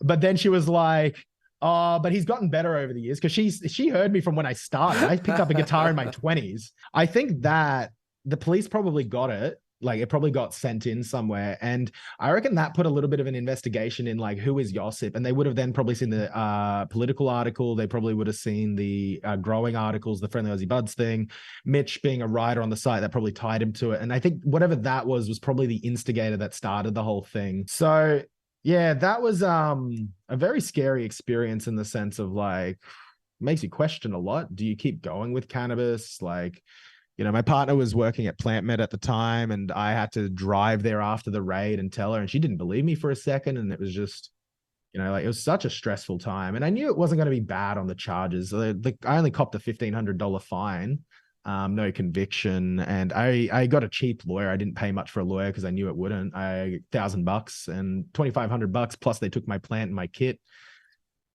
I think probably all up, I lost $4.5 grand. I'm like, and I was like 3 days from harvest. I could have harvested that day. I was so pissed. Devastating. There's a Platinum OG cross Punch Breath, Platinum Punch genetics from Tarantula Genetics. And like, fuck me. Oh, not fair. No, not fair at all. I think the art of growing is such a privilege. And, you know, having had the opportunity to have 4 plants at a time in Vancouver growing on my balcony was just something unparalleled that I haven't felt since. And I'm so excited for the laws to change so we can have that experience and have that relationship, because there's many things people don't understand about cannabis, but the opportunity to grow, which many of us are not going to do, but those of us that want to really get a huge kick out of it. The thing that people, or like regulators, fucking need to understand, I don't understand how you're okay with prescribing cannabis for depression and anxiety and not being okay to grow cannabis for depression and anxiety when there is so much research around gardening health benefits. Like, yeah, absolutely. Just gardening alone. Yeah. You want to fix this depression and anxiety problem in society, and yet you're not giving the tools for people to do it. And I'm not saying people could grow their own veggies, right? Like, they can grow their own produce. But the thing is, cannabis is expensive. It's actually a crop worth growing and putting time in. Growing a fucking couple kilos of tomatoes, the amount of effort to grow some good quality tomatoes and good soil and good light and make sure the pests are gone and the birds don't fucking eat. Like, it's a lot of work. Like, people do not understand gardening is a lot of work. It's a second job. For the cannabis end, you'd actually be saving your money. You'd be getting the produce. Any regulator that says, oh, well, we don't know what they're going to grow it with, and, you know, they might put those PGRs or the chemicals or they'll think, it's like, have you ever met anyone that grows their own produce and wants to taint it with shit? Yeah, 100%. And this is what I want. You should tell the politicians down in Vic, tell them, this is what you do. Get them to take some tomatoes that are bought from the supermarket and some that are grown from home. Put it out in Parliament and let them tell you which are better. Just tell me which are better. It's just unrivaled. It's unrivaled. Your like love, sweat, energy goes in there. And a lot of the time, you know, early days, you're going to bin it, but eventually you get it right. And when you do, you're happy, right? But that's why the market is going to exist regardless if people can grow or not. It's not going to replace, like, people buy brands. People want, oh, fuck, man, I want that new cookies bag because so-and-so said it was sick. Like, you're going to go do it. You know, it's the same as alcohol. Hey, did you try this wine, this fucking Squealing Pig? It's so good. It's only $16 a bottle and it's organic and it's great. Like, yeah, my backyard raspberries have not closed down my local Coles or my grocery store. Like, you know, it's an opportunity for people who want to do it, but it's not going to kill the market. It's going to create a new market. You know, hydroponic stores can stop being scared of, you know, telling people that they're growing dank tomatoes and things like that. Yep. It can actually grow. It even goes further. Like, I've talked to Simra Superbly, the product range, Joel, the CEO, and we've chatted a few times and we're like, how good would it be if he could sell the genetics onto the patient, right? Like, he sells them a cut of his cut. So technically the patient is prescribed that flower from their farm and that's working as a medication, but now they can grow it themselves, save some money and, you know, have that. And it's like the farm's still getting a little cut, the regulations all there. It's like, genetics are managed, you know, like, you know, it's good stuff. It works for the patient. Like, yeah, I'm seeing it in Canada. You know, there's clones and tissue cultures and things like that you can get from a store, like limited drops, but it's an exciting time. And let's hope that we can get there one day. Now, with our limited time left, I'm wondering if we might be able to power through your top 6 dry herb vaporizers. I know you're a real connoisseur, you're a real collector. I'm wondering if we can kind of count backwards from 6 to 1 and give a little description for each. What do you reckon? I can do that. I can definitely do that. Excellent. All right. So coming in at number 6, you had the Tiny Mite 2, I'm pretty sure. That's right. Yeah, you wanted me to give you 5, but I kind of wanted to highlight this one just because I haven't actually used it, but I know people that have, and I know a lot about it. It's a fucking sick vape. It's very easy to clean, very easy to maintain, and it has a removable 18650 battery. That honestly is like so massive if you can get it on a portable. Because you can just swap it in and out. But what's cool about it is it's a convection and a conventional vape. So it extracts the herb really quickly. It works like a mighty vaporizer, which most people would know by now, but it extracts it way quicker. You get that kind of bong-like experience where it's very quick and you extract just rapidly. So I put it on the list because I know a lot of people are probably going to grab mighties. I think that's kind of like, you kind of need one. It sits very well for a lot of people, but I think this is actually probably the better alternative. Now, I don't know about how well it works in terms of like reliability and stuff, having not owned one, but it seems all right. And it's made in Finland, which is kind of cool. Yeah, they definitely seem to be well reviewed. And in my research of, you know, trying to decide whether I'm going to get a Mighty, that keeps coming up as the better option. So yeah, certainly an interesting one that's well reviewed. What about number 5, the Log Vape by Kamikaze? I saw your video about this recently. That looked really interesting. It's fucking cool, man. Like, Kamikaze Viking's a bloke from South Australia, and he truly is a bit of a Viking kind of character. Like, he's like one of those dudes that's just like a tinkerer. Like, you know, he just builds shit. He woodwork. He's just like a bit of a like messy. He's got shit everywhere, but he knows how to make things with his fucking hands. Like, and you're like, fucking cool. And I met him through Reddit, and he sent it out to me as a test unit. And I was using it for a while. And what it is it's basically like a wooden thing that you plug on top of a bong that has like a wooden cone piece that is created as well. And that thing is just got an internal heating unit that you set manually on a little thing, and you just hit it. And it's basically a one hitter on the bong, and it kind of like pumps like a cone, but it tastes really, really, really good. And it's such a low wattage draw. It's like 12.7 watts, right? So you can leave that thing on all day. It's not going to burn your house down. It's actually really nice to hold. It's warm when that wood gets warm. It feels like a nice hand warmer. It's actually really nice. And it's that smooth, polished wood. Oh, But the thing is, it's like a lot of people, and like it was for himself, really. But I know a lot of people, and I'm even almost one of them. It's like they go back to the bong every hour or so. They're working in the shed, doing their thing, have a quick cone, go back to work, do what they're doing, garden, whatever it is, like. So he wanted a vaporizing experience, and he kind of created that so it doesn't draw a lot of power. It can be on instant, go, go, go. Very cool. Very cool. Number 4, you've got ball vapes kind of in general. Yeah, so there's a lot of ball vapes, and I haven't used them all. There's the freight train, there's the Chroma Shop stuff, then there's the like white labeled stuff you can get on AliExpress. They're actually really good value. You could probably find a kit for like $300 to $400. Now, I think they're all pretty similar. Some are going to perform better than others, don't get me wrong. And it all depends on the type you go with. So there's ceramics, there's the quartz, there's the titanium, the stainless steel, the brass. What they are is basically like it's you get a bowl that you put on your bong, and it's any of those materials I mentioned, and then you have an injector of any of those materials I mentioned, and they can mix and match. So you can get like a titanium one on a quartz thing, or you can get a titanium bowl on a quartz head, and it gives you different flavors and experiences as extraction. Like they're all a little different. I've got a bunch of videos on the channel of me reviewing like I think 5 of them from Chroma Shop, and I've got the ceramic one. That's probably my favorite overall, and it's actually the cheapest. It's like $400 for the kit, and you need a bowl for it, which is about maybe 50, 60 for the official bowl, or you can get it on AliExpress for like $15 and buy like a bunch. So I have a bit of both. Like I bought the actual one, and I grabbed a few extras just so I have. But you basically put your weed in that bowl, like a cone piece that's got a like glass screen or like a metal screen. And then you put that injector on top, and then the injector inside it has these little tiny ruby pearls that get hot around a coil. And that coil is heating up that ceramic or whatever device. And those pearls get hot as well. But those pearls, because they're balls, let airflow go through. So when you pull through, you're actually pulling that hot air through those balls into your herb, vaporizing it. So you get that bong experience, right? Like I love ripping cones. I fucking love it. But man, the throatiness, the cough, the phlegm, the smell, like even on your breath, it's just, and when you've got a beard and a mustache, like you have, I it just feel stays you on that. in It's gross, isn't it? Yeah. Yeah. And then you get the droolies, and I still drool on the ball vapes. I'm a medicinal patient through the day and a degenerate through the night, like, hey man, you know where you came from. it's just my enjoyment. I just love it. It's how I decompress. But you get an incredible flavor hit. It's so clean. You get to taste those terpenes really well.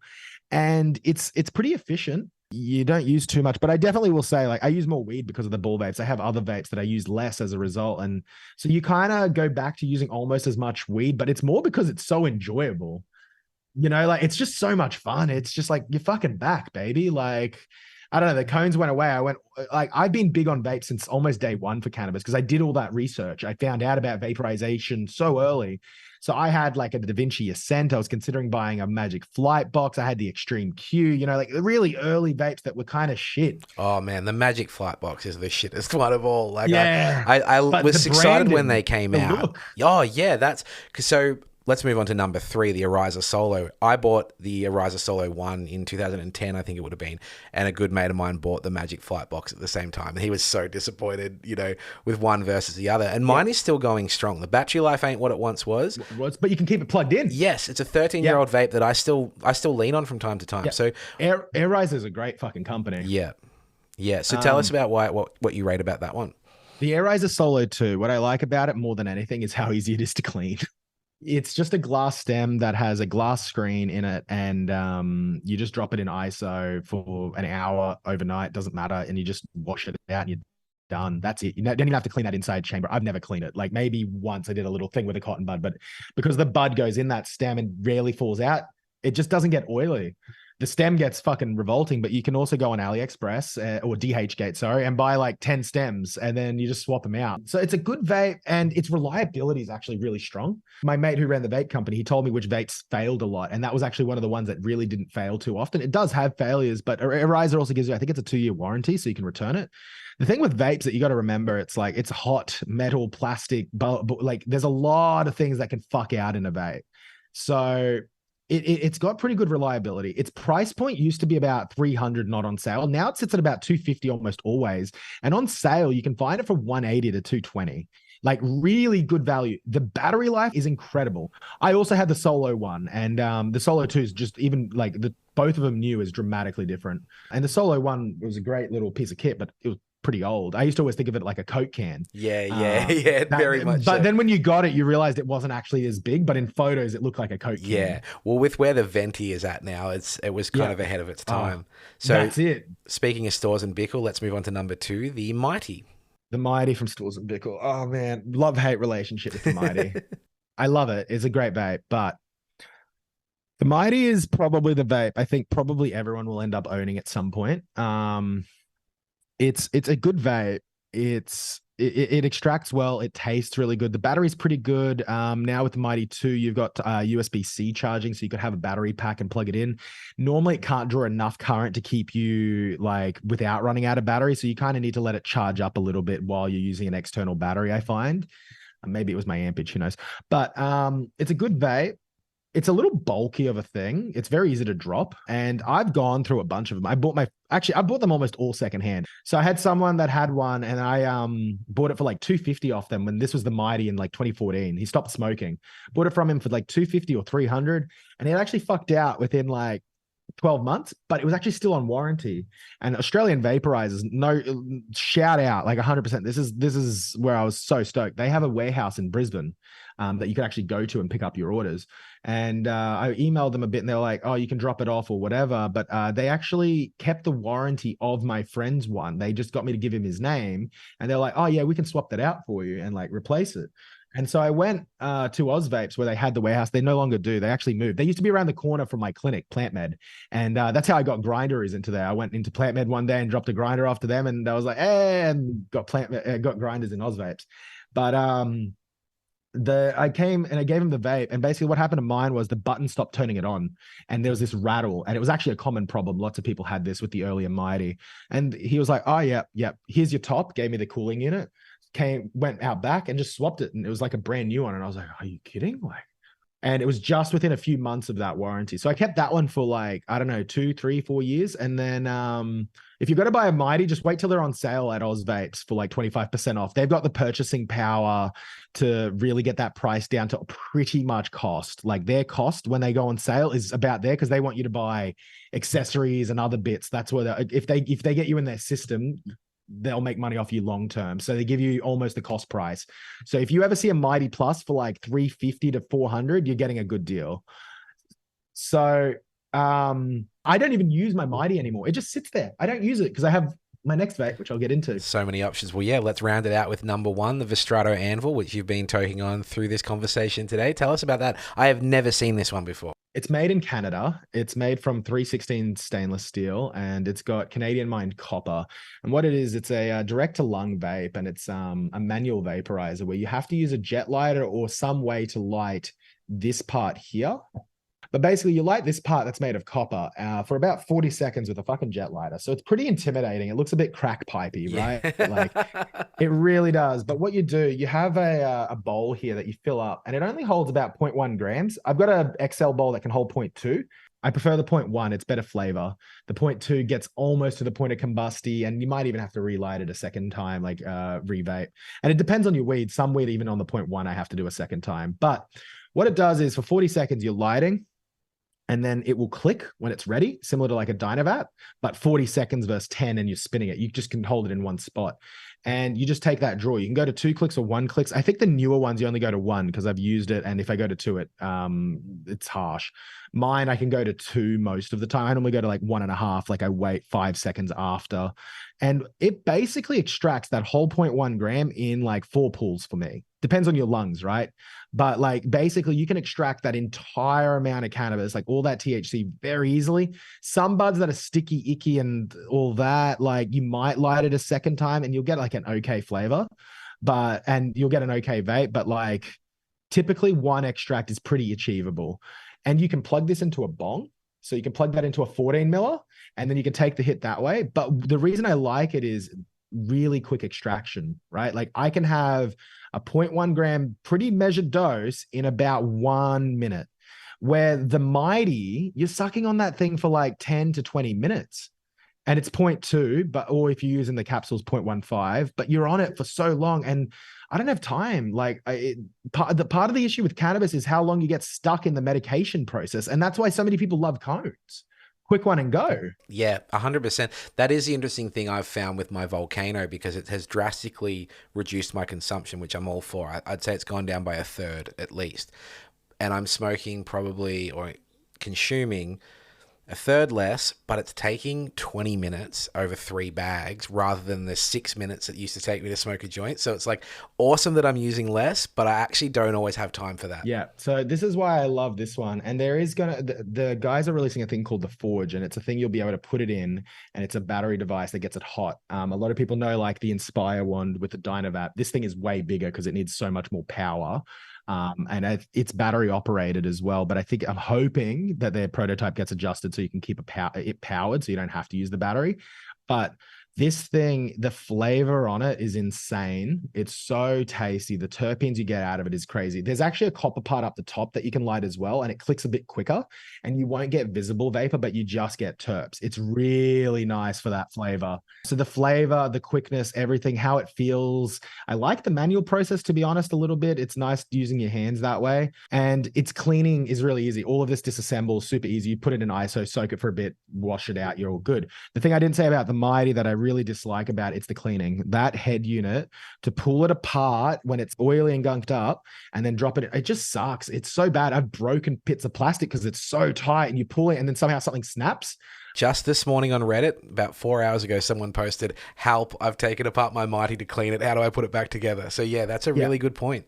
A lot of people end up buying like 3 cooling units, and they just cycle them and, often wash them all at once, but they have 3 so they don't have to worry about it. That's the thing I really did not like about the Mighty. Like, it is probably the best portable on the market in regards to like overall everything, but that cleaning aspect makes me just fucking hate it. It just sucks. If you're someone that's really good and like regimented, you're like, I do it every week. It'd suit me fine. I know already that I would be fine with it. Yeah, but I clean my stuff pretty regularly. I'm a weekly person with my vapes and things, but I want it to be easy, And the Mighty is one of those things where it's not easy enough to do it regularly, and it also puts it out of commission if you don't have other cooling heads. But yeah, I don't know, this thing. And the other thing, because I have gone through a few Mighties, they break. And because of the electronic side, right, every vape that's electronic is destined to break. No matter what, it will break one day. And this Vestrato anvil, it's purely mechanical. It's all metal. Nothing's going to break. You can buy the replacement parts for everything, and there's like a metal screen, and maybe that will one day give out, but I don't think so. I've used this for a year, almost every day, 20 times. My partner loves it too. I never thought it would be okay, like female friendly. My partner loves it. It's her favorite vape. And that, like, when it passes the girlfriend test, and it has a bit of a joint experience as well. Yes. Yeah. You mentioned that kind of hands-on experience. I think that ritual is missed on a lot of electronic devices. 100%. And it's $420, mostly because conversion rates and everything to get it here and all that. But my God, like, you just know it will last you a lifetime if you don't lose it. So for me, the value's there. It's made in Canada. The copper in it is even Canadian mined, which is kind of cool. Like, I don't know. I really love it. And there's a few other alternatives out there. There's one called battery-free GANs, and they're sending me a test model out this month to see. And I think they would retail for like 200 here. They're a Vietnamese company. So I'm really interested to see how it goes. It looks very much like a clone. I'm hopeful it is good, because all my friends love this vaporizer, but when I tell them the price, they balk. Yeah. And I'm like, that's fair, but like, consider the fact you won't have to buy another vape ever. Like, you can, and you will. But the thing is, this thing, you're not going to break it. Like every other one, you will. It's a much nicer investment in the long term, So that's pretty much what makes me spruik it up so much. And the flavor's like, I don't know, when you have some really nice stuff and you have it through this, I've given this to growers that have grown some beautiful like Dosidos and shit, and then they have it, they're like, they don't know how good their weed tastes till they have it through this, Oh man, well, I appreciate hearing that top 6, and I know the listeners will as well. We have barely scratched the surface on many of the things we wanted to talk about, which I think is testament to the passion and enthusiasm that you have. It's been an absolute delight to talk to you, but where can our listeners get in touch with you? What are the best places to find you? So like the Fab Instagram, if you message me on there, I'm almost always pretty quick to reply and have a chat. If you've got questions about whatever, I'm very happy to share when I can. I normally give out voice clips. If I'm giving you a long thing, please don't give me a voice clip back because I don't want to fucking listen to you. Just give me a ride out because I really want to give everyone my time, but it's hard. But voice clips are something that really helps me get across things quickly. Follow me on YouTube if you want to see my videos. Friendly Aussie Buds on YouTube. We've got the podcast, the Friendly Aussie Podcast, the FAP. When people know me, they're like, of course you call your fucking podcast the FAP. May as well have called it Friendly Aussie Podcast 69, drawing one of those S symbols that everyone does. Yeah. Should have been there. Way too much Blink 182. So that's there. If you need me, I'm also on LinkedIn. So if you want to talk anything businessy related, LinkedIn's where I can play the business character. Otherwise, I play degenerate most of the time. So look up Josip Zirdum, JOSIPZIRDUM. Yep, probably never heard my name before. You can find me through creatorclub.com.au as well. That's really it. You can probably find me on Facebook if you want. I do a lot of chatting on Facebook. That's actually where I do a lot of business. So Josip Zero, ZIRO. It's a good one to follow or add because I do a lot of messenger stuff. So if you're looking for like web, newsletters, marketing, fixing your business solutions, doing like your sales pipelines, that's the sort of stuff that I love doing. And if you smoke weed, we can have a good time and talk about it. Like I'm very much considering setting up a bit of a coaching program next year for cannabis business owners or people that are in cannabis that want to create their own business or thrive in their existing business. It'll be posted wherever I am. So you'll find me. If you follow me, you'll find it. Well, there's so many wonderful things you're doing and obviously so much more to come. It's been an absolute pleasure to talk to you about some of that today. Thanks so much for being on the show. Thank you. I had a sick time. Give and Toke. Give and Toke Cannabis Conversations is written and produced by me, Paul. Music written and produced by Big Mike. Follow us on Instagram @GiveAndToke or get in touch by emailing giveandtoke@gmail.com. All opinions expressed by program guests are solely their current opinions and do not necessarily reflect the position of Give and Toke. Content discussed in this show does not constitute medical advice. Cannabis is not legal everywhere, so please be aware of local laws.